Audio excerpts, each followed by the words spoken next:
Hi guys, welcome to another video. If you are new here, hi, my name is Gemma. So I've been asked a lot on social media recently to do my kind of everyday go-to makeup look. And Urban Decay recently sent me the Naked Heat palette, which I've been dying to get my hands on. They did send me this palette, but this video is in no way sponsored. And since getting this, a lot of you have asked me to do kind of a review, first impressions look with it. So I figured I would mesh the two together and use it. So I've gone for kind of like a wash all over kind of grungy look. I think this is great for kind of back to school because I'm not even wearing foundation today. I think I could definitely do this makeup in 10 minutes. But if you would like me to do a more dramatic look with this eyeshadow palette, then give this video a thumbs up and I will make sure to do that for you guys. So without any further ado, let's just jump into the look. So recently I haven't really been wearing foundation, so the first thing that I'm going to do is take a combination of concealers to kind of just correct the darkness around my eyes and also if I have any spots or redness or anything like that. So I'm just going to take the e.l.f. concealer and the Rimmel Wake Me Up concealer. And when I do my concealer, I like to bring it up into this section here because that's where I tend to get the most darkness. I really do love the e.l.f. concealer. And it works great for me, but it's just a little bit too dark, which is why I mix it with a little bit of this Rimmel concealer. So I'm actually going to go in with my Real Techniques Miracle Sponge or whatever it's called. I haven't been using my beauty blender for weeks. I just really love this. I love the finish that it gives, and this is a much cheaper alternative. The e.l.f. concealer is absolutely beautiful, but it is so dewy that you have to set it. You kind of have no choice.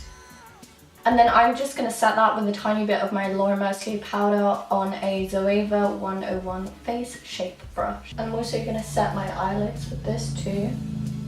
So I'm just going to fill in my eyebrows with my Anastasia Dip Brow in dark brown. I'm just going to start midway using hair-like strokes.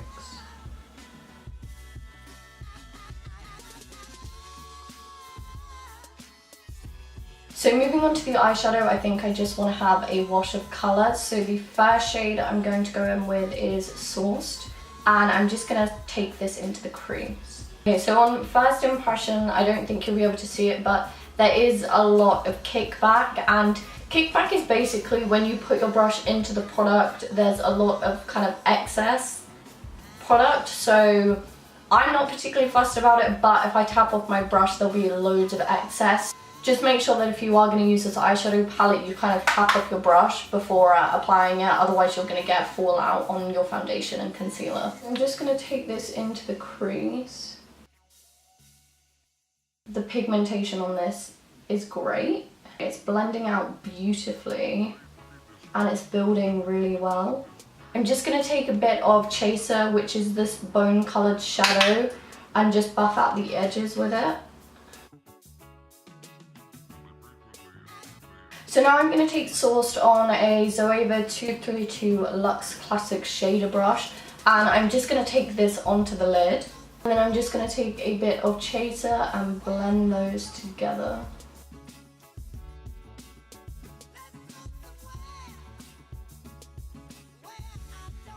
And now I think I'm going to take a little bit of Cayenne, which is just this really nice warm red brick colour.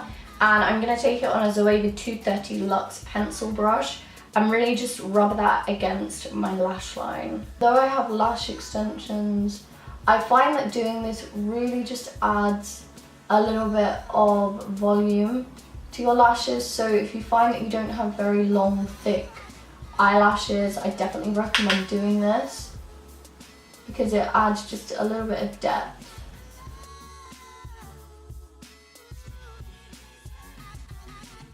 One thing I will say about this palette is that I wish it had a couple more brown colours like Americano from Makeup Geek. I think that would really suit in here because the dark colours like Cayenne, Enfuego and Ashes are all kind of pretty much warm red purpley shades, and I personally like to work with more warm dark brown shades. So that's the only thing. Obviously I haven't tried any of the shimmery shadows. So I'm now just going to take a combination of Sourced and Low Blow on my pencil brush and run that on my lower lash line. This look is super easy, but I think it's the type of look that you can throw on literally in 5 minutes. For my inner corner and brow bone highlight, I'm just going to take the shade Ounce.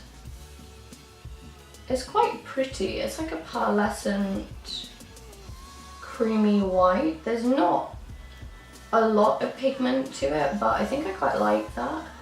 And then for lipstick, I'm just going to keep it nice and simple and use the Rimmel Stay Matte Liquid Lip Colour in the shade Mocha. I think this is like a really great everyday lip colour.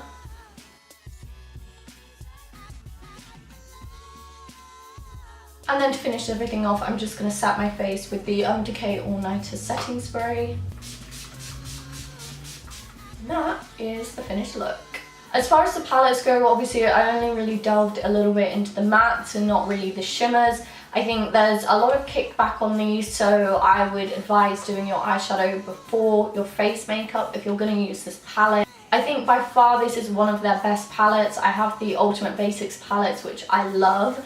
And if anything, I think the formula of these eyeshadows are better. They just feel really soft and buttery and they blend amazingly. But I do feel like it's lacking a little bit, you know, like the darker shades. It would do well to have maybe a dark brown shadow or a black shadow in it. And I just think some more lighter shimmery, maybe like a light shimmery gold or something. So if you like this video, please don't forget to give it a thumbs up so I know that you like it. Thank you for watching and I will see you next week.